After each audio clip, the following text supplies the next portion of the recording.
2023년 1월 5일 목요일 당신의 클래스를 높여드리는 아침. 상암동 클래스. 안녕하세요. 이가영입니다. 안녕하세요. 김하은입니다. 네, 어제 생방송 시청 인증 사진 저희는 이 두 분을 뽑았습니다. 자막 보여주세요. 네, 진짜 오랜만에 좋은 컨디션으로 아침 맞이. 상암동 클래스 아침 뉴스로 오늘 하루 시작이라고 해주신 IM 은지님 고맙습니다. 또 도시락 이슈 보시다가 인증사진 찍어주신 김자민 0616님도 고맙습니다. 네, 이 두 분께 저희가 영화 관람권 보내드리겠습니다. 자, 오늘도 방송 끝나고 두 분 저희가 직접 뽑으니까요. 생방송 보고 계신 인증샷 찍어서 여러분의 인스타그램에 올려주세요. 해시태그 샵 JTBC, 샵 상암동 클래스 다시는 걸 꼭 잊지 말아주시고요. 네, IM 은지님처럼요. 좋은 컨디션으로 아침 맞이하는 가장 쉬운 방법. 하은 씨, 뭔가요? 간단합니다. 네. 날씨, 국내외 뉴스, 재테크, 문화 소식까지 오늘도 상암동 클래스가 준비한 이 알찬 소식으로 하루를 시작하시면 됩니다. 네, 맞습니다. 네. 오늘 머니 클래스에서는 코로나 봉쇄를 푼 중국, 주식 투자는 어떻게 해야 할지 흐름도 짚어드리겠습니다. 네, 또 목요일 상클 라이프 시간은 영화와 OTT 작품 추천해 드립니다. 뜨거운 코트가 이게 뜨거운 코트가 아니라 뜨거운 코트를 가르며 이건데요. 예, 전설의 농구 만화 슬램덩크가 극장으로 왔습니다. 잠시 후 만나보시죠. 잘 살리시네요. 네. 네, 그럼 여러분의 날씨 막내 김민지 기상캐스터와 오늘 날씨 알아보고 가겠습니다. 네, 민지 씨, 요새 계속 날씨가 추웠는데 오늘은 좀 낮에 날이 풀린다고요? 네, 오늘 낮부터 서쪽에서 따뜻한 공기가 유입되면서 한낮에 평년 기온을 회복하겠습니다. 그래도 아침까지는 추운 날씨가 이어지니까요. 출근길 옷차림 든든하게 해주셔야겠습니다. 중부 내륙과 경북 내륙 곳곳에 한파특보가 여전히 발효 중입니다. 이들 지역을 중심으로 아침 기온이 영하 10도 안팎까지 떨어지는 곳 많겠고요. 한파 경보가 내려진 경기 북부와 강원 내륙 산지는 영하 15도 안팎까지 떨어져서 아침까지 많이 춥겠습니다. 오늘 서울 아침 출근길 영하 5도로 어제와 비슷하게 출발하겠고요. 한낮에는 4도까지 기온이 크게 오르겠습니다. 오늘은 충남과 호남에 가끔 구름 많겠고요. 수도권을 포함한 서쪽 지역은 어제 미세먼지가 남아있어 공기가 탁하겠습니다. 현재 서울 영하 5도, 대전, 청주 영하 6도까지 떨어졌고요. 낮 기온 대전, 전주 7도, 부산 10도로 한낮에는 예년 이맘때 기온을 보이겠습니다. 내일은 늦은 오후부터 전국에 비나 눈 예보가 있는데요. 그 전까지 건조특보가 내려진 서울과 동쪽 지역의 공기는 매우 건조하겠습니다. 작은 불씨가 큰 불로 이어지지 않도록 주의하셔야겠습니다. 날씨였습니다. 네, 상쾌한 아침을 맞이하는 손쉬운 방법, 생방송 상암동 클래스 네이버 뉴스나 유튜브 JTBC 뉴스 계정으로도 실시간으로 보실 수 있습니다. 끝까지 상클해 주시고요. 이어서 교통 상황 알아보겠습니다. 한국도로공사 나와주세요. 네, 1분만 지나도 1시간이 지난 것처럼 느껴지는 게 출근길이 아닐까 싶은데요. 제2경에서는 여전히 부기왕 나들목 일대 화재 사고를 수습하고 있고요. 수도권 제일순환선 일산에서 판교 쪽으로는 이제 총 22km 구간 정체입니다. 그 가운데 일산에서 판교 쪽으로 시흥 요금소부터 시흥 휴게소까지 가장 많이 정체가 증가하고 있고요. 이에 반해서 경기 동쪽은 판교 방향으로 남양주부터 상해 사이가 주로 막힌다고 보시면 되겠습니다. 그리고 제2경에서는 여전히 산막과 부기왕 나들목 사이가 통행이 불가한 상태입니다. 이 때문에 성남 쪽으로 일찍에서 우회하려는 차량들이 많은 편이니까 계속해서 참고 운전해 주셔야겠고요. 경인선 서울 쪽으로는 부천과 신월 사이에서 짧은 구간이지만 평균 속도 많이 떨어지고 있는 상태입니다. 경부선의 경우에는 서울 쪽으로 경기권 아직까지 무난하게 통과하지만 양재부터 반포까지 6km 구간 정체입니다. 안전띠 착용 잊지 마시고요. 지금까지 고속도로 교통방송이었습니다.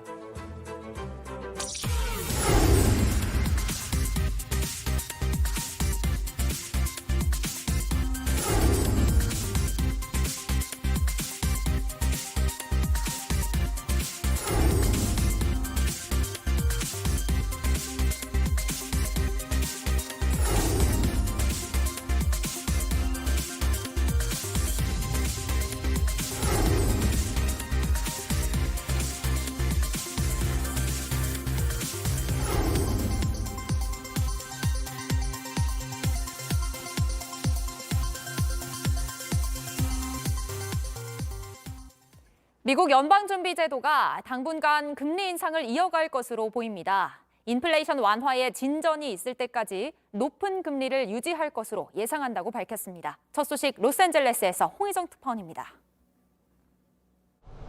하반기 중 금리를 내릴 것이란 시장 전망과 달리 미국 연방준비제도가 당분간 금리 인하는 없을 것이란 입장을 고수했습니다.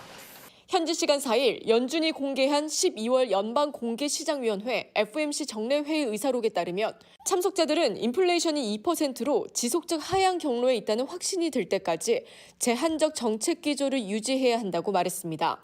그러면서 대중의 오해로 금융 여건이 부적절하게 완화되면 물가 안정을 복원하려는 위원회의 노력이 복잡해질 것이라고 지적했습니다.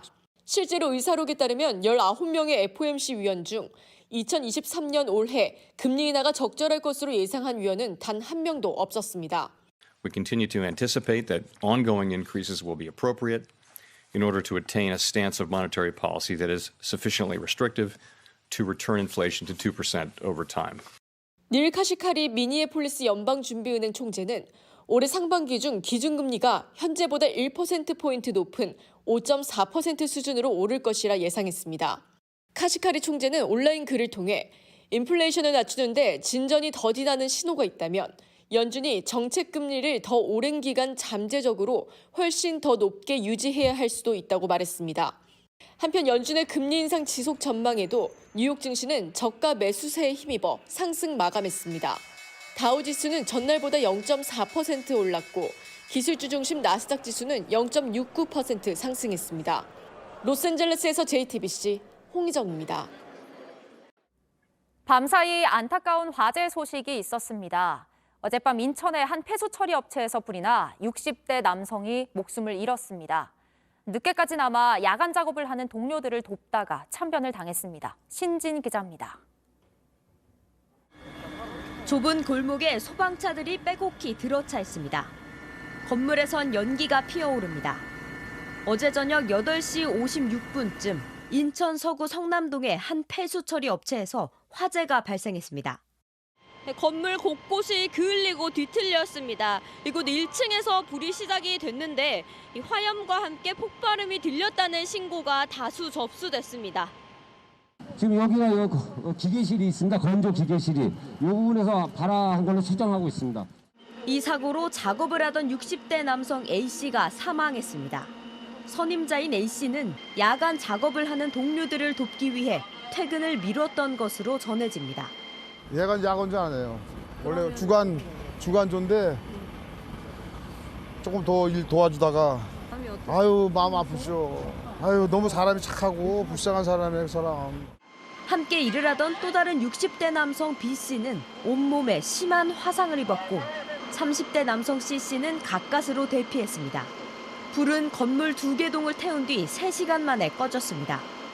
불이 시작된 공간에선 평소 폐수를 끓이고 물에 섞여 있는 불순물을 말리는 등의 작업을 해온 것으로 알려집니다. 들어온 물을 정화시켜서 끓여서 정화시켜가지고 맑은 물로 만들어서 정화해서 내보내는 거고 압력솥 밥하면 뚜껑 터지듯이 그렇게 터진 거죠. 경찰과 소방당국은 오늘 합동 감식을 통해 정확한 화재 원인을 밝힐 예정입니다. JTBC 신진입니다. 이태원 참사 국정조사 특별위원회가 어제 첫 청문회를 열었습니다. 경찰의 안전관리가 적절했는지를 놓고 위원들의 질타가 쏟아졌는데요. 증인으로 나온 경찰들 사이에 진실 공방이 벌어지기도 했습니다. 현장에 가장 먼저 도착해 구조활동을 했던 소방관은 너무 외로웠다며 당시 상황을 증언했습니다. 이주찬 기자입니다. 이태원 참사 특위 청문회엔 윤희근 경찰청장과 김광호 서울청장, 이임재 당시 용산서장 등 경찰 지휘부가 출석했습니다. 이 전 서장은 사태 초기 심각성을 알지 못했다는 취지로 답변해 질타가 쏟아졌습니다. 압사 관련 우선 조치하라. 압사 신고 접수되는데 이런 얘기 들었습니까? 못 들었습니까? 그런 얘기는 들은 것 같습니다. 그러면 참사 났다는 거 알았다는 거 아니에요? 일단 그냥 흘러가는 무전 정도로 생각을 했던 거고. 인파를 관리할 수 있는 기동대를 투입해달라는 요청이 있었는지를 놓고서는 경찰끼리 진실 공방을 벌였습니다. 많은 흔적들이 있는데 어느 순간 갑자기 다 요청한 적도 없다, 지시받은 적도 없다, 이게 어느 한순간에 이게 사라진 게 저도 참 좀 이해가 안 되는 분이 많고. 거듭 말씀드리지만은 저희 서울청에서는 교통기동대 1개 제대 요청 외에는 받은 바가 없습니다. 윤희근 경찰청장은 참사 당일 충북 제천시를 방문해 등산한 뒤 술을 마셨다는 의혹을 인정했습니다. 그날 저녁에 음주하셨냐고요? 주말 저녁이면 저도 음주할 수 있습니다. 네. 그것까지 밝혀드려야 되나요? 지켜보던 유가족은 분통을 터뜨리며 항의하다 청문회장에서 퇴장당했습니다. 아니 몰랐다는 게 자랑이냐? 현장에 가장 먼저 출동했던 한 소방관은 목숨을 지키지 못한 무력감을 토로했습니다. 너무나 외로웠습니다. 소방관들이 그 안에서 할 수 있는 것들이 너무나도 많이 없었고 구조한 사람들을 놓을 장소조차도 마련되지 않을 정도로 인파들이 통제되지 않았습니다. JTBC 이주찬입니다. 우리군이 오늘 오후 소형 무인기 침투에 대응하는 훈련을 실시한다며 시민들의 양해를 구했습니다.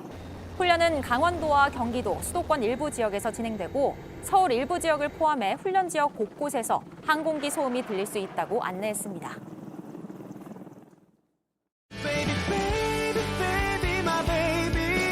세상 누구보다 널 사랑해 모든 힘 다해 너를 불러 Hold me tight baby You're my everything 널 만나고 난 변했어 세상 누구보다 널 사랑해 모든 힘 다해 너를 불러 I'm in London, London boy 네, 두 분 뽑아서 영화 관람권 드리는 생방송 인증샷 이벤트 계속하고 있습니다. 여러분의 인스타그램에 이 방송 보시는 장면 JTBC 또 상암동 클라스 태그 달아서 올려주세요. 자, 점심시간 동료들과 토크할 만한 국내 뉴스를 소개합니다. 도시락 이슈 이두성 기자. 굿모닝 에브리원. 이거 월드클래스 인사를. 네. 월드클래스 인사 지금 긴장하고 있는 나라박 소식 전해드리는 월드클래스 이은주 캐스터도 인사해 주시죠. 안녕하세요. 저 평범하게. 근데 이거 뭐 10% 네. 가보자고 이거 뭔가요?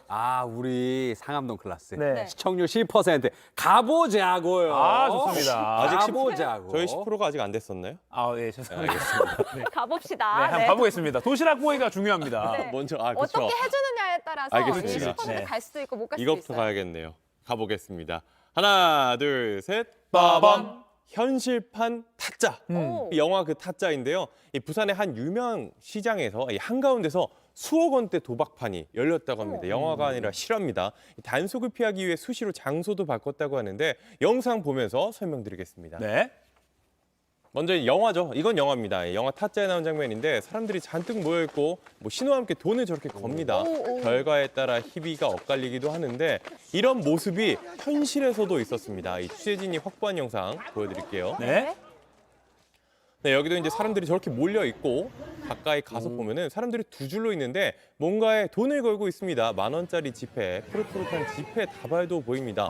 이건 진짜 실제 상황인데요. 영화와 크게 다르지 않았습니다. 이게 부산 최대 번화가 서면과 인근 전통시장 일대에서 열린 수억 원대 도박장입니다. 그러니까 앞에 본 타짜 영화랑 거의 실제. 네, 비슷해요. 네. 맞습니다. 비슷한데 이게 시장뿐 아니라 춤 교습소나 학원, 펜션, 일반 주택 등으로 장소가 수시로 바뀌었다고 합니다. 주택까지. 네, 아무래도 이제 단속을 피하려고 그랬던 것 같은데 이 도박할 사람을 모집해오면은 돈을 주는 수법으로 사람들을 모았다고 합니다. 아니 근데 아무리 장소를 바꾼다고 해도 아직도 잡지 못했다는 거예요? 네, 일단 경찰이 2달 전쯤 도박 장면이 담긴 영상을 넘겨받았다고 하는데요. 하지만 수사가 아직까지 좀 더딘 상황입니다. 용의자를 특정하지도 못한 것으로 취재 결과 파악이 됐는데 JTBC가 취재를 시작하니까 속도를 내기로 했다고 합니다. 이 뒤늦게 도박 현장으로 지목된 곳에 탐문 수사도 나섰습니다. 어제 뉴스는 보도 보니까 막 도박 빚을 한 몇 억씩 진 사람도 있던데 도박 절대로 하시면 안 됩니다. 네. 다음 도시락 보여주시죠. 네, 다음 도시락 햄버거 도시락으로 바로 가보도록 하겠습니다. 네. 뒤집겠습니다. 하나, 둘, 셋. 빠밤. 인정 못해입니다. 이건 무슨 소식이냐면 이 대학교에서 출석을 인정해 줄 수 없다라는 답변을 받았다는 건데요. 네. 일단 네. 화면부터 보시죠. 네, 한 대학생 온라인 커뮤니티에 올라온 글입니다. 제목 딱 써 있죠. 이 조부상 출결 인정 안 된다 하신 교수님. 이게 12월 23일 날 한 2주 전쯤 올라온 거네요. 이게 연세대학교 신촌 캠퍼스 자유 게시판에 올라온 겁니다. 제목 그대로입니다. 이 조부상을 당했는데 출석을 인정할 수 없다라고 교수님이 했던 것 같아요. 그런데 밑에 보니까 방금 나온 장면이에요. 지나갔는데 이 교수님 본인은 반려견 임종을 지킨다고 이제 휴강을 했다. 뭔가 좀 그렇다. 지금 나오죠. 강아지 임종 지킨다고 휴강하셨음. 뭔가 뭔가 좀 뭔가임. 저 점에서 그런 감정이 좀 느껴집니다. 네, 저도 이걸 봤는데 일단 저런 내용의 글이 온라인에 올라왔다 이 사실이고 연세대 측은 이 글의 사실 여부가 확인되지 않았다 이렇게 입장을 아직까지 밝히긴 확인되지 했습니다. 않았다, 그랬죠. 네, 일단 저런 주장이 올라왔다 정도로 이해하면 될 것 같은데 근데 보통 가족상 당하면은 결석해도 출석을 인정해주지 않나요? 그렇지 않나요? 저는 이제 대학교 때 이제 할머니가 돌아가셨는데 네네네. 그때 이제 관련 서류를 내니까 그냥 해주시는 분들도 믿고 해주시는 분들도 있고 서류를 내면 보통 출석을 인정을 해주는데 네. 이 작성자도 교수가 출석을 인정해주지 못한다고 하니까 학과 사무실에 직접 문의를 했다라고 합니다. 그랬더니 돌아온 답변이 이거는 교수 재량이다라고 재량이다. 했다고 합니다. 네.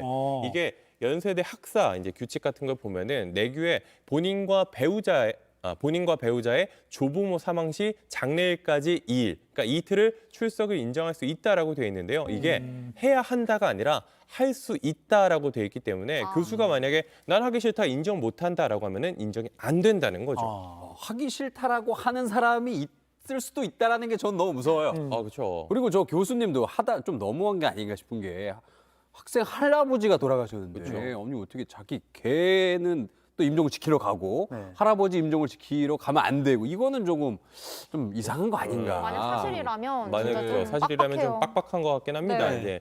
이제 앞에서도 말했지만 이제 사실관계가 정확히 확인된 건 아니에요. 학교 측에서도 아직 뭐 사실인지 여부가 확인되지 않았다라고 했는데 저는 이제 보면서 이게 그래도 되나라는 생각이 들기는 하더라고요. 연세대의 경우에는 원칙적으로 교수의 휴강을 불허한다고 합니다. 하면 안 돼요. 근데 불가피한 사정이 있을 때는 사전에 학생들에게 고지를 하고 그리고 나서 이 휴강과 이 보강 계획서를 제출한 뒤 보강을 해야 한다고 합니다. 또 얼마 전에 그 예비군 훈련하러 간 학생들 그렇죠. 그 결석 처리해가지고 논란이 일기도 했었잖아요. 지난해 이게 참 논란이 많이 됐습니다. 서울대와 서강대 그리고 뭐 성균관대, 부산대 등에서 논란이 됐는데 이 예비군에 갔다는 이유로 출석과 점수 등에서 불이익을 줬다라는 거예요. 내가 가고 싶어서 가냐고요. 그렇죠. 잡혀가는 건데. 젊으니까 싫어도 가는 그거를 건데. 불참하면은 이게 나중에 벌금이 나올 수도 있는 맞아요. 그런 문제잖아요. 그러니까 논란이 커지니까 국방부가 직접 나서기도 했습니다. 이거 명백한 관련법 위반이다. 즉각 시정 조치를 해달라 이런 식의 공문을 보냈다고 합니다. 법으로 못하게 돼 있어요? 네, 이게 법을 제가 찾아봤는데 이 예비군법과 병역법에 나와 있습니다. 예비군 훈련에 참여할 경우에는 결석으로 처리되는 등의 불이익을 받아선 안 된다. 이게 법에 써 있어요. 정당한 사유 없이 위반을 하면은 2년 이하의 징역 또는 2천만 원 이하의 벌금을 낼 수도 있는 그런 규정이 있었습니다. 법에 나와 있군요. 그리고 앞에 그 연세대 사례를 다 돌아가 보면 그 교수가 강아지 임종을 지키러 간 게 잘못된 게 아니에요. 그건 또 아니죠. 반려견이 그렇죠. 떠나는 거를 지켜볼 수 있는데 그에 반대되게 학생의 할아버지 임종을 못 지키겠다는 게 그게 조금 이제 억울한 사연이다라고 볼 수 있겠네요. 자, 다음 도시락 가볼까요? 네, 세 번째 도시락도 곧바로 뒤집어 보도록 하겠습니다. 하나, 둘, 셋. 빠밤. 무면허의 참변입니다. 조금 안타까운 일이 벌어졌는데요. 한 20대 남성이 횡단보도를 건너다가 무면허 10대가 몰던 차량에 치여서 숨졌습니다. 영상 보면서 설명해드리겠습니다. 네, 현장 인근 CCTV에 잡힌 모습인데요. 차 한 대가 뭔가 부딪혀서 튕겨 나오잖아요. 차 한 대가 빠르게 달려오더니 사람을 덮친 뒤에 이 신호등에 크게 부딪힌 상황입니다. 사람들이 막 달려오고 차에 연기도 나고 뒤에 보니까 구급차도 오고 꽤나 크게 사고가 난 것 같죠. 목격자 인터뷰도 저희가 준비했는데요. 한번 들어보시죠. 지진이 일어나는 것처럼 큰 소리가 나가지고 문 열고 나가보니까 차 쪽에서 엔진에서 연기가 펑펑 올라오더라고요. 행인을 쳤다 하더라고요. 우리는 차에서 떨어진 줄 알았더만.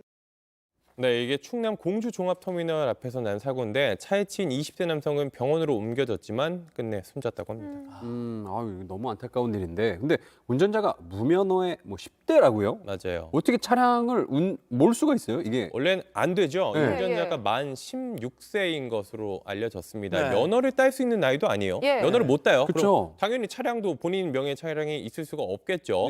저 차 본인 차도 가족의 차도 아니었습니다. 차량 공유 플랫폼을 통해서 빌려서 저승용차를 지금 망가진 저승용차를 운전했다고 합니다. 그러니까 그 지점인데 그러니까 무면허 미성년자가 어떻게 차를 빌려요? 저도 몰랐는데 네. 이게 참 문제더라고요. 이 친구 부모님의 휴대전화를 이용했다고 합니다. 이게 비대면 인증을 통해서 차를 빌릴 수가 있는데 이게 인증만 거치면은 휴대전화만 있으면 돼요. 이 휴대전화가 차량의 키 역할을 하기 때문에 운전자가 누군지 상관없이 비대면 인증을 받은 그 휴대전화만 있으면 운전할 수 있다는 겁니다. 이 경찰은 사고를 낸 A군을 입건하고 과속과 신호 위반 위반 여부 등을 조사할 방침입니다. 아니 이거는 분명히 문제가 있습니다. 이거 이렇게 계속 두면은 이런 일 또 일어날 수 있는 거잖아요. 그렇죠. 오늘도 내일도 사실 일어날 수 있는 일입니다. 네. 이게 네. 개선되지 않는다고 하면요. 이 꾸준히 지적되어 온 문제점이지만 제도적 허점이 개선될 기미가 사실 잘 보이지가 않습니다. 무면허 렌터카 사고 해마다 300건 이상이 일어나고 또 이 사고 때문에 죽거나 다치는 사람이 600명 정도나 된다고 해요. 좀 더 강력한 본인 확인 절차가 필요해 보이는데 뭔가 시동을 켤 때 화상 통화를 하는 등 뭐 이런 방법을 이용해서 실제 운전자가 맞는지 확인하는 과정이 있어야 할 것 같습니다. 네, 분명히 제도적인 개선이 필요해 보입니다. 오늘도 월드보이 이도선 도시락보이 이도선 기자 잘 들었고요. 네. 다음은 월드클래스 가보겠습니다. 네, 월드보이 여기에 있습니다.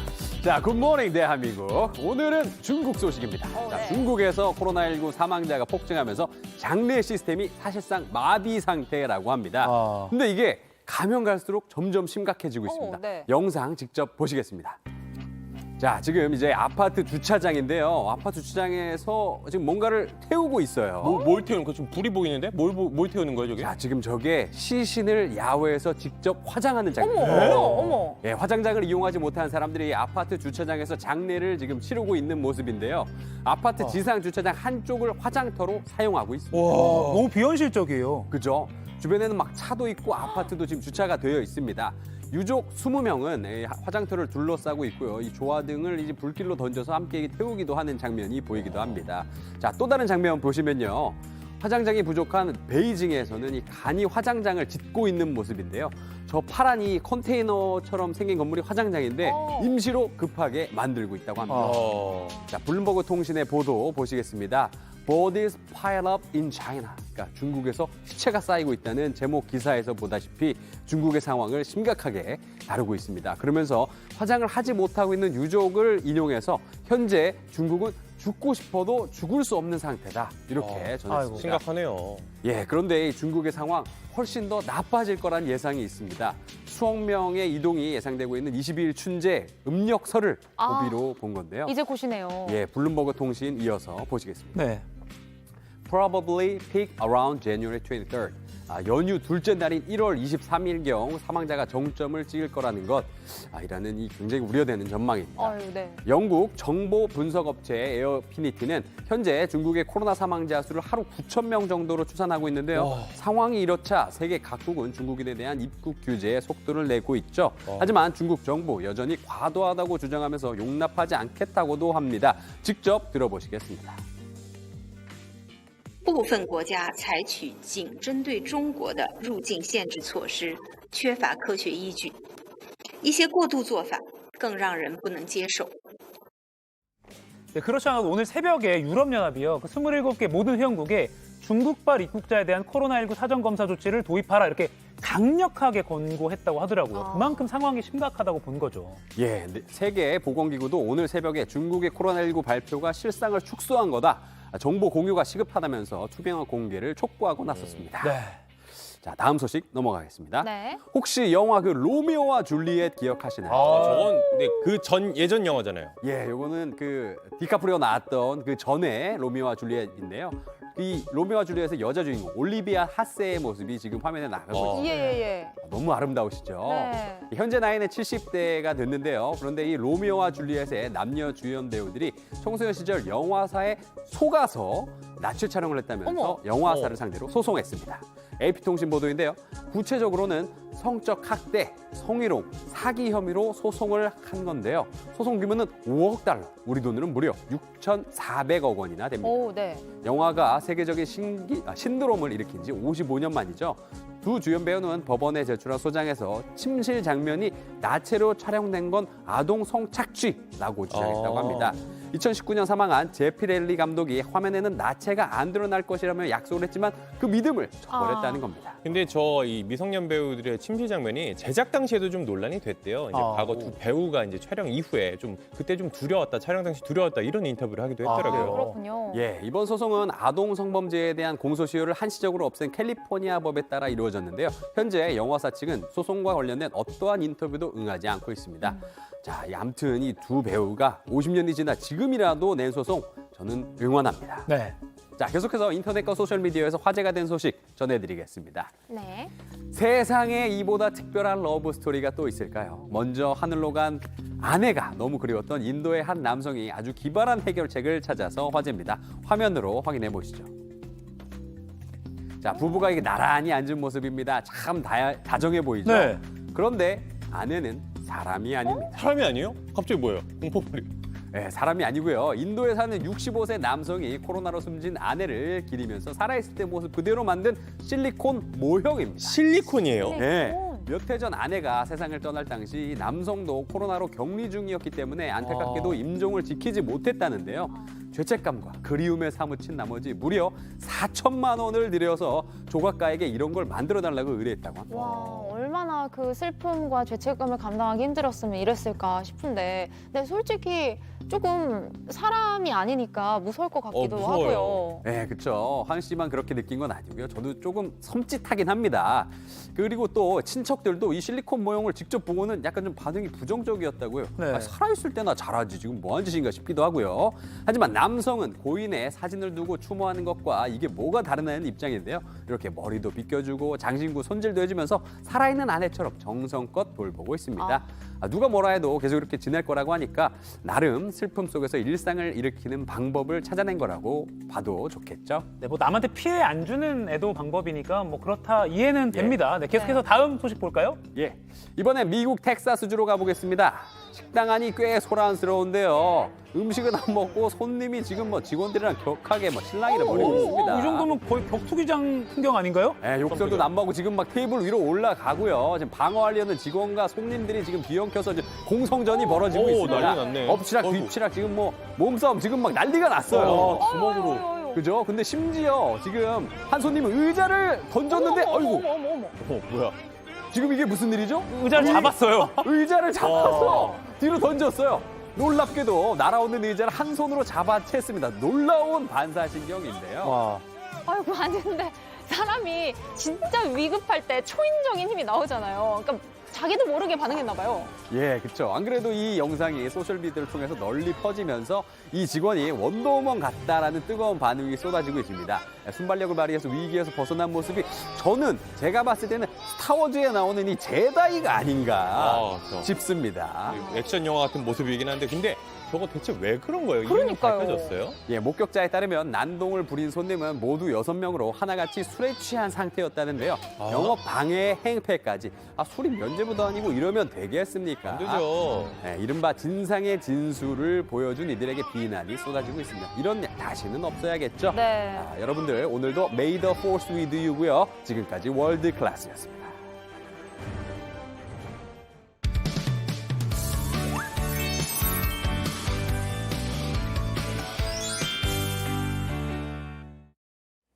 네, 지금 시각 8시 27분입니다. 저 같은 경알못, 경제를 잘 알지 못하는 사람을 위한 당장 내 돈이 되는 지식, 머니클래스. 오늘의 키워드 먼저 보시죠. 중국이 문을 연다. 경제 영향은? 중국이 오는 8일부터 자기 나라로 들어오는 사람에 대한 격리 제도를 없애기로 했습니다. 그 동시에 자국민 대상 여권 발급도 정상화해서 해외여행 규제도 풀었습니다. 그러니까 중국으로 들어가는 것도 중국 사람들이 해외로 나가는 것도 확 풀린 겁니다. 하지만 너무 갑자기 봉쇄를 푼 걸까요? 이 중국 내 코로나 감염이 폭증하면서 우려도 커지고 있습니다. 왜 또 중국 얘기냐? 올해 세계 경제가 중국에 달려있다는 전망이 나오기 때문입니다. 우리도 잘 지켜봐야 내 돈 지키고 더 벌 수 있습니다. 전문가와 바로 알아보겠습니다.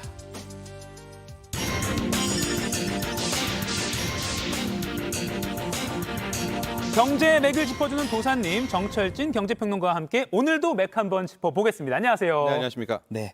이 IMF 총재가 최근에 뭐라고 말했냐면 중국의 코로나 폭증이 세계 성장률을 더 악화시킬 것이라고 했어요. 근데 여러 번 말씀도 해주셨지만 중국이 코로나 봉쇄를 풀면 좀 경제가 더 좀 좋아질 거다 이렇게 전망이 많이 나왔잖아요. 근데 왜 이렇게 말이 바뀐 거죠? 올 한 해를 관통하는 경제 키워드가 경기 침체잖아요. 그러니까 어떤 식으로든 경기 둔화, 경기 침체는 피해갈 수가 없고요. 그러나 이 시나리오, 이 예측을 반전시킬 수 있는 하나의 소위 말한 팩터가 있는데 요소가 있는데 그것이 바로 뭐냐? 중국 경제의 성장이다. 뭐 이런 말씀을 자주 전해드리지 않았습니까? 자, 그런데 이 차이나 중국 경제가 양날의 검이라는 겁니다. 앞서 방금 말씀하신 것이 이제 IMF 총재의 발언이었었는데요. 이런 이야기를 한 거예요. 아, 올해 힘들 거다. 2023년 하고 미국, 유럽, 중국 다 무너질 텐데 그러면서 한 말이 딱 집어서 중국을 집은 거예요. 중국이 세계 경제를 더 악화시킨다. 그런데 좀 더 들어가 보면 지금 중국이 이제 코로나 봉쇄를 완화하지 않았습니까? 위드 코로나로 갔는데 여기에서 코로나를 잡지 못한다면 실제로 이때 우리 인류가 거의 2년 가까이 코로나19와 싸움을 벌였고 어느 정도 눌러놨는데 다시 새롭게 코로나19 변수가 나오면 이것이 중국 경제뿐 아니라 세계 경제를 더 악화시킬 것이다 라는 거고요. 무슨 추측이 가능하겠습니까? 이제 앞서 우리 뉴스 클립도 봤지만은 위드 코로나와 함께 중국인들이 대거 해외로 떠나고 있지 않습니까? 아마 여기에 대해서 IMF도 좀 걱정하고 있지 않나라는 추측도 가능합니다. 아, 그렇군요. 그래서 뭐 갑자기 방역 규제를 중국이 풀다 보니까 좀 부작용이 나온다 이런 평가도 나오는데 그럼 중국 경제도 지금 이 고비를 어떻게 넘기느냐에 따라 좀 달린 거겠네요, 상황이. 그렇습니다. 자, 이제 뭐 우리는 코로나 봉쇄를 완화 안 할 거야, 뭐 할 거야 그런 게 있었는데 전격적으로 코로나 봉쇄를 풀었죠. 이제는 방역을 어떻게 하느냐에 달린 건데요. 거기에 따라서 좀 예측하는 시나리오도 엇갈립니다. 가령 현재 뭐 공식 통계는 나오고 있지 않지만 베이징이라든가 상하이라든가 이런 대도시는 확진자, 이 감염자 수가 거의 80%. 그러니까 소위 말하는 집단 면역 수준을 가고 있지 않습니까? 이것이 잘 풀릴 경우 아니면 여기서 망가질 경우에 따라서 엇갈릴 텐데요. 한번 주요 투자은행들의 뭐 중국 경제 성장률 전망들을 좀 보면 JP모건, 또 HSBC, 노무라 등등이 있는데 노무라 증권 같은 경우에는 워낙 보수적으로 잡는 데니까요. 4.3%. 그러나 또 밝게 보는 데는 6%대까지 보고 있습니다. 왜 이런 차이가 나느냐? 뭐 평균은 한 5% 될 텐데 한쪽은 자 1분기 내에 이 코로나를 어떤 식으로든 중국의 방역 당국이 통제할 수 있다. 집단 면역도 되면서 이것이 이제 소위 말한 새로운 성장 엔진이 될 수 있다는 쪽이고 더 힘들 것이라는 쪽은 제대로 이것이 막지 못할 것이고 최근에 나온 오미크론 변이들이 뭐 상당히 강하고 이런 이제 부정적인 시선이 함께 존재한다. 그리고 또 하나 아예 좀 중국 경제를 아예 비관적으로 보는 쪽은 이것이 잘 넘어간다 하더라도 중국에는 부동산이라는 악재가 있어서 중국 변수는 별 소용이 없을 거야. 이런 두 가지의 시선들이 함께 공존하고 있습니다. 아, 부동산 악재요? 그러니까 중국 내에서도 뭐 주택 거래량이 떨어지고 이런 상황. 아, 그렇군요. 그러니까 코로나라는 변수가 참 이게 그러니까 어떻게 관리되느냐에 따라서 지금 전망도 나중에 이게 맞느냐 틀리냐가 성적표가 엇갈릴 텐데 그런데 일단 뭐 관리 여부를 떠나서요. 중국이 어쨌든 봉쇄를 풀었다는 건 일단 우리 경제는 호재라고 보면 될까요? 그런 거죠. 이게 시도를 하느냐 안 하느냐. 그래서 방금 좋은 지적을 해주셨는데 지금까지 코로나 봉쇄가 유지됐다고 해보세요. 그러면 저런 두 가지 시선도 없겠죠. 왜냐하면 그럼 경기 침체고 중국은 막혀 있으니까 더 나빠지는 것. 근데 일단 풀었기 때문에 선택지가 하나 늘어난 거네요. 맞습니다. 이제 그래서 그러고 나서 앞으로의 방향성이 중요하게 된 건데요. 특히 한국 경제는 이 중국이 코로나를 어떻게 극복하느냐가 가장 밀접적인, 가장 직접적인 영향을 받는 나라이기도 합니다. 여러 가지 통계가 있는데요. 우리의 중국의 교육 비중은 뭐 여러분도 아시다시피 4분의 1, 거의 뭐 가장 많은데 우리가 그동안 교육을 하면서 얻는 무역수지 흑자, 아직도 우리 시청자 여러분들은 중국이 가장 많은 흑자 내는 나라 아니야? 라고 생각하겠지만 저 그렇게 생각합니다. 그렇죠. 작년에 우리가 무역했을 때 가장 많은 돈을 벌어들인 나라는 베트남이었었고요. 실제로 중국에 대해서 우리가 벌어들인 것은 거의 20위권 밟기였습니다. 한번 보실까요? 뚝 떨어졌네요. 18년 이후에는 교역하고 비중도 중국이 높았고요. 중국을 통해서 얻어들이는 흑자도 가장 높았지만 지금 2022년은 22위. 거의 우리가 한 뭐 10억 달러? 그러니까 1조 원대까지밖에 중국을 통해서 무역 흑자가 없었어요. 보통 뭐 30조, 40조 내는 나라였었는데 그러니까 어떤 현상이 나왔겠습니까? 중국을 통해서 무역 흑자 폭이 줄어드니까 우리 작년에 8개월 연속 무역 수지 적자였고요. 한 해 동안 거의 500억 달러에 육박하는 무역 수지 적자가 나왔잖아요. 다른 데서 채워진 게 아니라 중국이 떨어진 게 중국이 날아가니까 그 부분을 베트남이 채웠지만 그 한 뭉텅이가 날아갔기 때문에 이제 저런 현상이 나왔거든요. 네. 그러니까 중국 경제가 살아나고 코로나 극복하고 한다면 가장 먼저 훈풍은 우리나라의 무역에 오게 되겠고요. 네. 그럼 그것은 한국 경제의 훈풍이 되겠고 뭐 이건 한국 주식시장, 한국의 내수시장 이렇게 기타 등등으로 갈 수 있기 때문에 뭐 우리가 이제 맨날 중국하고 중국이 코로나 어떻게 됐어 보는 이유가 네. 뭐 자체에 대한 뭐 인류애적인 부분도 있지만 우리 한국 경제와 정말로 밀접한 그런 사안이기 때문입니다. 응원을 해야 되는 상황이라고도 볼 수 있는데 네. 중국 최대 명절인 춘절 연휴가 1월 21일부터 27일까지입니다. 네. 그러면 이제 또 우리나라도 그랬지만 중국인들도 지금 해외 여행 가고 싶은 욕구가 지금 뭐 대폭발 직전이라고 해요. 네. 가장 가까운 우리나라로 많이 올 텐데 네. 그러면 일단 우리 관광업계는 조금 뭐 기대해 볼 만 하겠네요. 그렇죠. 네. 굉장히 파격적인 조치를 지금 중국 방역 당국이 하고 있습니다. 네. 뭐 다 떠나라, 다 들어와라라는 겁니다. 쉽게 얘기하면. 그리고 실제적으로 중국 국민들도 완전히 몇 년 동안 얽매여 있기 때문에 네. 아마 이번 춘제를 통해서 대대적으로 해외 여행을 떠날 겁니다. 앞서 IMF 총재가 콕 집어서 중국 때문에 더 나쁠 수도 있다라는 것이 실은 여기에서도 기인하거든요. 중국인들이 대거 나와서 코로나19를 다시 확산시키면 어떡할까? 그래서 우리를 포함한 이제 세계 각국도 중국인들이 들어올 때 여기에 뭐 방역도 하고 여러 가지 지금 제재 규제를 가하고는 있는데요. 네. 그럼에도 불구하고 중국 쪽에서는 이 춘제가 큰 틀에서 뭐 집단 면역 혹은 내지는 코로나를 또 오히려 극복할 수 있는 시선으로 바라보면서 중국은 굉장히 지금 자유롭게 풀고 있습니다. 네. 자, 그래서 이번 1월 춘제가 코로나로서로도 큰 하나의 변곡점이 될 수 있겠고요. 또 이들이 나오게 되면서 올 한 해 우리가 기대하고 있는 중국발 경기 부양, 네. 중국 성장 엔진을 통한 경기 침체 극복의 또 하나의 뭐 테스트, 뭐 시험대가 될 수 있을 것 같습니다. 당장 뭐 서울 명동이나 뭐 면세점이나 우리나라 이런 풍경도 좀 바뀔 것 같은데요. 네. 이번에는 그 중국 방역 완화로 인한 그 호재를 본다는 그런 주식 얘기를 좀 해보고 싶은데 네. 이게 중국이 빗장을 열었다 해서 조금 주가가 올랐다가 또 아니다 코로나가 생각보다 관리가 안 된다 심각하다 그래서 뭐 또 떨어지기도 하고 그래요. 오르락 내리락 하고 있어가지고 이 이른바 중국 그 위드 코로나 호재 주식을 투자를 해도 될지 만약 해도 된다면 어느 시점에 들어갈지 이거 조언 좀 해주십시오. 그렇습니다. 이제 중국이 빗장을 풀었습니다. 네. 코로나도 어느 정도 잠재우면 이제 대거 또 1월 춘제에서 중국인들 여행객들이 나오게 되면 네. 1차적으로 우리 한국 경제, 한국 주식시장의 훈풍은 역시 중국 리오프닝 관련주들이 1차적으로 훈풍을 또 긍정적인 영향을 받게 되겠죠. 네. 그럼 어떤 것들이냐? 뭐 저희가 그림으로 좀 몇 개 했는데 기본적으로 여행, 항공, 호텔, 면세는 왜냐하면 우리 2016년, 15년 생각해 보십시오. 네. 그때 대거 중국인들이 나오면서 얻었던 혜택들이 있었겠죠. 네. 여기에 저기 보면 이제 공연도 하고 있는 모습, 엔터테인먼트 관련주, 게임 또 방송에 관한 한알령을 풀려주지 않을까라는 그런 부분들. 또 하나가 화장품이 오른쪽에 보이네요? 화장품입니다. 화장품은 두 가지가 같이 있죠. 왜냐하면 대거 수요가 컸던 중국의 엔진이 돌아간다는 것, 또 코로나19가 이제 어느 정도 잡히게 되면 우리가 마스크를 벗으니까 또 화장품. 아마 이런 정도의 이 중국 관련 리오프닝이 먼저 훈풍과 긍정적인 영향을 받을 텐데요. 네. 자, 근데 최근에 주식시장을 보면 조금 특이한 점을 발견할 수가 있습니다. 뭔가요? 우리가 주식시장은 가장 똑똑하다. 어떤 사안들을 선반영한다라고 얘기를 하지 않습니까? 근데 최근 1개월간 홍콩 증시는 거의 30%가량 급등을 했거든요.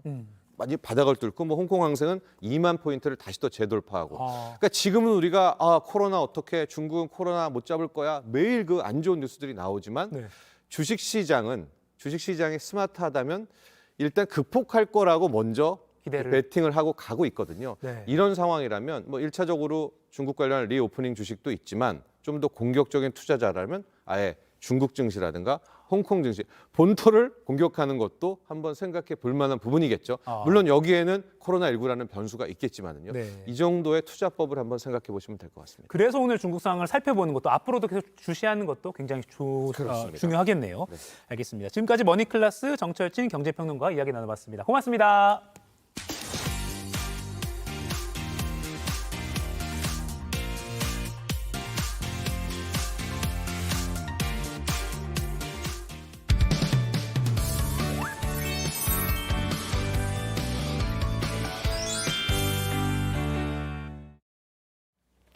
샹클라이프 목요일 아침엔 극장 개봉작부터 OTT 시리즈까지 다양한 작품 이야기 나눠보는 시간입니다. 자, 오늘도 영화 속으로 우리를 안내해줄 베테랑 영화 저널리스트 더스크린 박혜은 편집장과 함께합니다. 안녕하세요. 안녕하세요.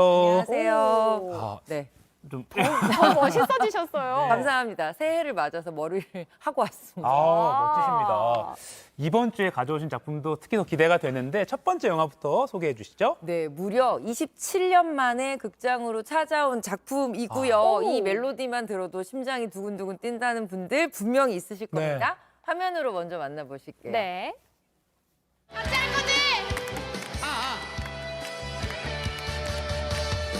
뜨거운 코드를 가르며 너에게 가고 있어 슬램덩크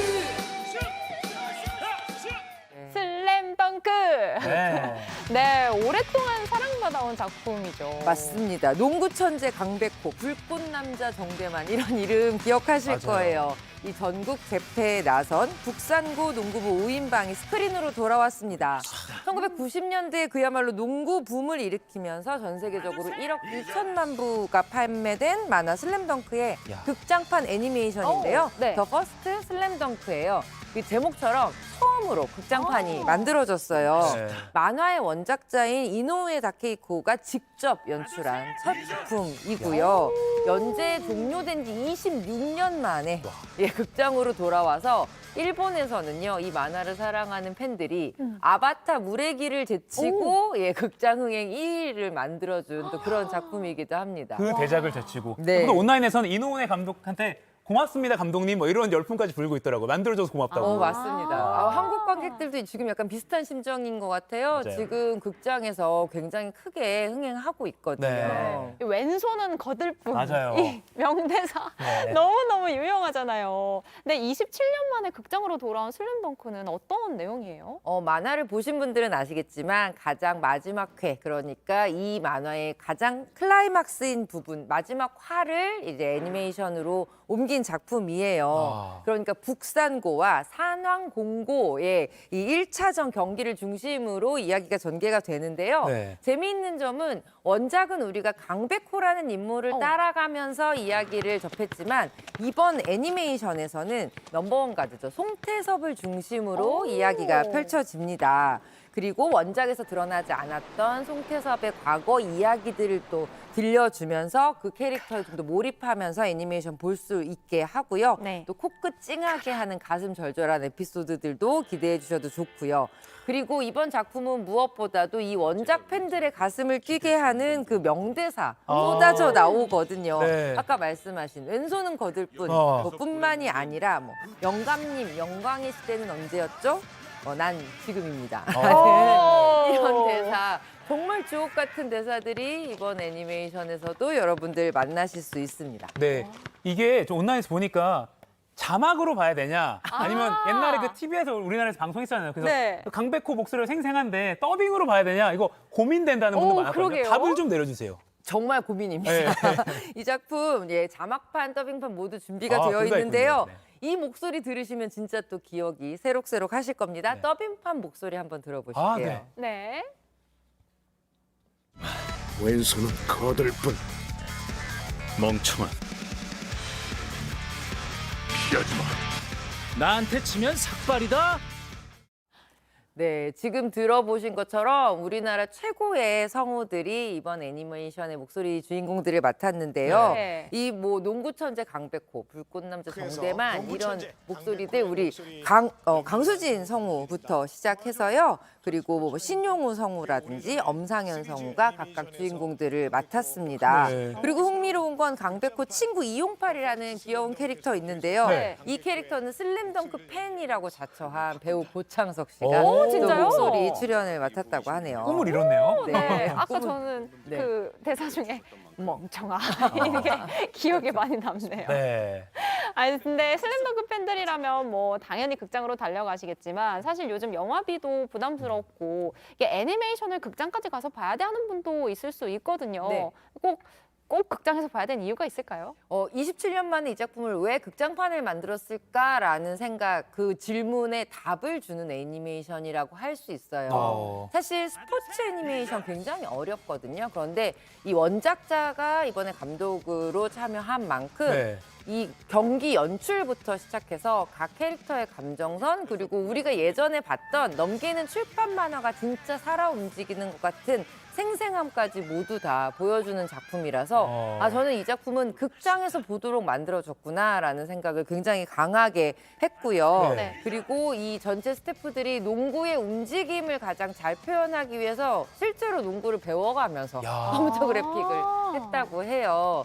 그런 노고들이 이번 작품에 굉장히 잘 담겨 있는 것 같습니다. 그래서 동작 지금 보면 어색하지가 않아요. 맞습니다. 진짜 이렇게 중계를 보는 듯한 네. 그런 느낌이라서 그렇게 노력을 많이 했군요. 그걸 보는 재미도 있을 것 같습니다. 극장판 더 퍼스트 슬램덩크 기대해 보겠고요. 다음 소개할 영화는 어떤 건가요? 예, 다음 여러분들께 소개해드릴 작품은요. 한국 관객들이 진짜 좋아하는 배우입니다. 틸다 스윈튼 배우가 출연을 했고요. 또 매드맥스의 조지 밀러 감독이 이번에 연출을 한 작품이고요.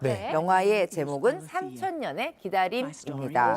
올해 75회 칸 영화제에서 비경쟁 부문에 초청돼서 가장 먼저 해외에 알려졌는데 그 당시 칸에서도 가장 인기가 많았던 작품 중에 하나예요. 이야기 굉장히 재미있어요. 세상의 모든 이야기를 연구하는 서사학자가 주인공이에요. 알리테아라는 인물이고 틸다 스윈튼이 연기를 했는데 우연히 소원을 이뤄주는 정령, 우리 잘 아는 지니? 예, 요정이 나타납니다. 그 요정이 바로 이드리스 엘바고요. 3번의 기회가 있고 3번의 소원을 들어주겠다. 자, 어떤 소원을 이야기하게 될까요? 그 과정을 쫓아가는 이야기입니다. 부커상 수상자이기도 한 영국의 소설가 A.S. 바이어트의 신화 단편집 더 진 인 더 나이팅게일스 아이라는 원작 신화 단편을 영화로 옮긴 작품이에요. 지니에게 3가지 소원을 빈다. 맞습니다. 이 틸다 스윈튼이 알라딘으로 나오는 것 같아요.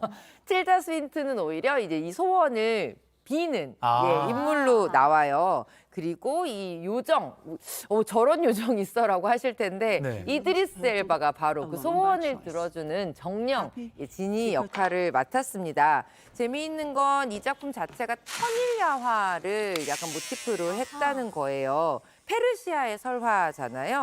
3000년 동안 자유를 갈망하던 이 정령이 현재 삶에서는 나는 바라는 게 없어라고 하는 알리테아라는 인물 앞에 나타나서 자신이 지금까지 만나온 사랑 이야기들을 들려주는 그런 줄거리로 흘러간다고 보시면 돼요. 그야말로 이야기 중의 이야기, 우리 귀를 가장 현혹시키는 옛 이야기들을 가장 매력적인 배우들이 가장 화려한 영상과 함께 보여주는 그야말로 좀 동화 같은 어른들을 위한 알라딘 같은 이야기라고 보시면 좋을 것 같습니다. 영상 보니까 진짜 휙휙 막 이렇게 휘황찬란합니다. 근데 이게 좀 집중력이 좀 떨어지면 자칫 스토리를 못 따라가지 않을까 싶은 우려도 들거든요. 일단 저는 이야기의 힘이 진짜 세구나라는 생각을 했어요. 우리가 옛날에 정말 천일야화도 재밌는 이야기로 나를 홀리지 않으면 다음날 목이 날아가는 그럼에도 불구하고 이야기를 듣게 하는 거잖아요. 이 작품도 그래서 이야기의 힘 자체가 되게 세고요. 또 하나는 이 원작 자체가 우리에게는 굉장히 좀 익숙하지 않은 페르시아 설화들을 바탕으로 하기 때문에 굉장히 이국적인 영상들, 그리고 굉장히 이국적인 이야기들, 그 매력에 흠뻑 빠지실 수 있는 시간이 될 것 같습니다. 이스탄불을 중심으로 하는 이 오스만 제국의 문화적 유산, 신화를 다시 재해석해서 들려준다는 점도 굉장히 새로운 재미를 즐기실 수 있는 그런 방법입니다. 저는 배우도 반가운데 그 매드맥스 분노의 질주 조지 밀러 감독이 이 작품을 이제 연출한 거잖아요. 그 영상 제가 아주 생생히 기억을 하고 있어서 이번에도 기대가 많이 돼요. 기대하셔도 좋을 것 같아요. 저 매드맥스를 기대하시는 분들 이번 영상도 그 감독이 만들었구나라는 걸 딱 그럼 됐다. 캐치하실 수 있는 그런 영화고요. 무려 원작을 1990년대 후반에 접하고 나서 20년 동안 이 이야기를 어떻게 영상화할 것인지를 고민해서 만든 작품이다 보니 그 촘촘함에 대해서는 걱정하지 않으셔도 좋을 것 같습니다. 그리고 또 틸다 스윈튼이 이번에 연기하는 캐릭터, 그리고 이드리스 엘바의 연기 또 눈여겨보셔야 되는데요. 우리가 익숙하게 알고 있는 정령이라는 굉장히 다른 느낌이지만 이드리스 엘바 특유의 정말 이 이 정령은 3000년을 살았을 것 같아라는 느낌을 주는 정말 시간을 이렇게 느껴지게 하는 연기가 저는 굉장히 훌륭하다고 생각했어요. 두 배우의 아주 매력적인 연기도 만나보실 수 있습니다. 3000년 묵은 연기 예. 한번 지켜보겠습니다. 네. 그리고 마지막 작품은 요새 또 OTT에서 또 돌풍입니다. 오. 김은숙 작가와 또 배우 송혜교 씨가 재회를 해서 아주 인기를 끌고 있는 작품 더 글로리죠. 네, 맞습니다. 넷플릭스의 드라마 더 글로리라는 작품 오늘 소개해 드릴 텐데요. 이 작품은 고등학교 시절에 정말 끔찍한 학교 폭력을 당한 문동은이라는 주인공이 자신을 그렇게 학대한 그 사람들에게 10몇 년에 걸쳐서 복수를 준비하고 그 복수를 이뤄내는 과정을 담고 있는 작품이에요. 그러니까 여성의 복수국, 그 복수국이 얼마나 치밀한지 그 쫀쫀함을 만나보실 수 있는 작품이죠. 사실 김은수 작가 작품 하면 저는 떠오르는 게 몇 작품이 있어요. 그렇죠. 길라임 씨는 언제부터 그렇게 예뻤나? 시크릿 가든. 시크릿 가든도 그렇고 애기야 가자, 가요관 가자. 네. 파리의 연인도 있었고 아무래도 이 로맨스, 달달한 로맨스가 많이 떠오르거든요. 근데 이 송혜교 씨도 또 멜로 퀸으로 또 활약을 했었고. 근데 복수국으로. 네, 복수국으로 이렇게 찾아왔어요. 굉장히 좀 색다른 변신이라고 말씀드릴 수 있을 것 같아요. 이제 그럼에도 불구하고 지금까지 김은숙 작가의 멜로 안을 살펴보면 개그의 문제라든지 폭력의 문제 같은 것들이 좀 담겨 있었거든요. 그러니까 오히려 그 부분들을 전면으로 드러내면서 새롭게 이야기를 해나간 작품인데 OTT 콘텐츠이다 보니 지금까지 공중파 방송에서는 하지 못했던 굉장히 좀 독한 표현들, 강한 표현들 같이 보실 수 있고요. 송혜교 배우 같은 경우는 이번에 정말 차가운 얼굴, 복수의 차가움을 보여주는 캐릭터라고 말씀드릴 수 있을 것 같아요. 네. 화면 자체도 차가워 보여요. 네. 지금 화면이 섬뜩섬뜩하죠. 맞습니다. 네. 이 장르는 달라졌지만 이 김은숙 작가 특유의 약간 그 찰떡 같은 대사를 또 맛볼 수 있잖아요. 예, 이번에도 그 칼 같은 대사들은 여전합니다. 한번 들어보실게요. 네. 부터 모든 날이 흉흉할 거야. 자극적이고 끔찍할 거야. 막을 수도 없앨 수도 없을 거야. 사랑의 아버지 하나님 진심으로 감사합니다. 부족한 저희들을 늘 사랑합니다. 차가워요. 차가워요. 예, 근데 이 대사들이 약간 시적이기도 해요. 신이 널 도우면 형벌, 신이 날 도우면 천벌. 뭐 이런 식의 대사들도 있고요. 아까 이제 교회 장면도 나왔지만 죽으면 꼭 천국 가, 사는 동안은 지옥일 테니까 뭐 이런 대사들도 있고 김은숙 작가 특유의 그 라임을 살리면서 그 귀에 쏙쏙 박히는 대사들 이번 더 글로리에서도 만나보실 수 있습니다. 죽으면 꼭 천국 가, 사는 동안 지옥일 테니까. 네. 근데 SNS에 이걸 절대 보지 말라는 이야기도 있더라고요. 네, 저 이해해요. 왜? 이 무서워서? 작품이 시즌 1이라고 해서 지금 8화까지 공개가 됐는데 올해 3월이죠? 네. 올해 3월에 시즌 2 나머지 8화가 공개가 됩니다.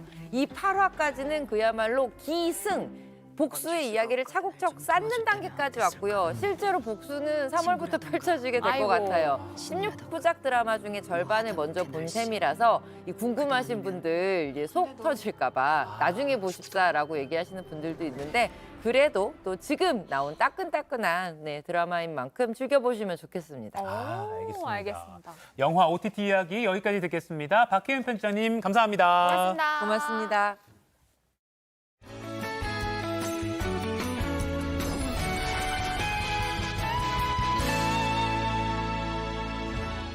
오늘 낮부터는 추위가 조금 누그러지겠습니다.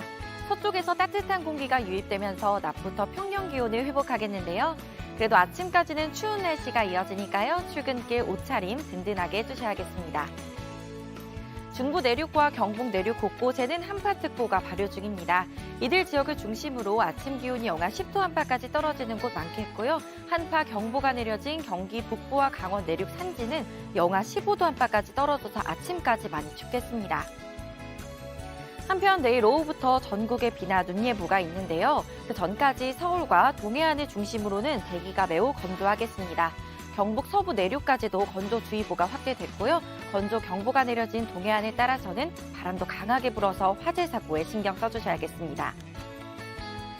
오늘은 충남과 호남에 가끔 구름 많겠고 수도권을 포함한 서쪽 지역은 어제 쌓인 미세먼지가 그대로 남아있어서 공기가 탁하겠습니다. 네, 현재 기온 보시면 서울, 대전 영하 6도, 춘천 영하 12도까지 떨어졌고요. 한낮에는 서울, 춘천 4도, 부산 10도까지 오르겠습니다. 절기상 소서인 내일은 늦은 오후부터 전국적으로 비나 눈이 내리겠습니다.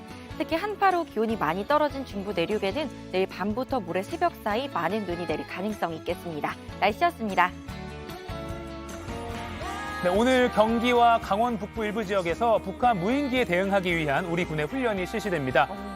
뭐 이런 갑자기 못 들었던 항공기 소음 들리더라도 너무 놀라지 마시길 바랍니다. 네, 서울 일부 지역에서도 소음이 발생할 수 있다고 하니까요. 참고하셔서 혹시 굉음이 들린다면 그냥 뭐 훈련하고 있구나 이렇게 생각해 주시면 될 것 같습니다. 네, 모두 안전하고 건강한 하루 보내시길 바라고요. 저희는 내일 아침 8시에 다시 찾아뵙겠습니다.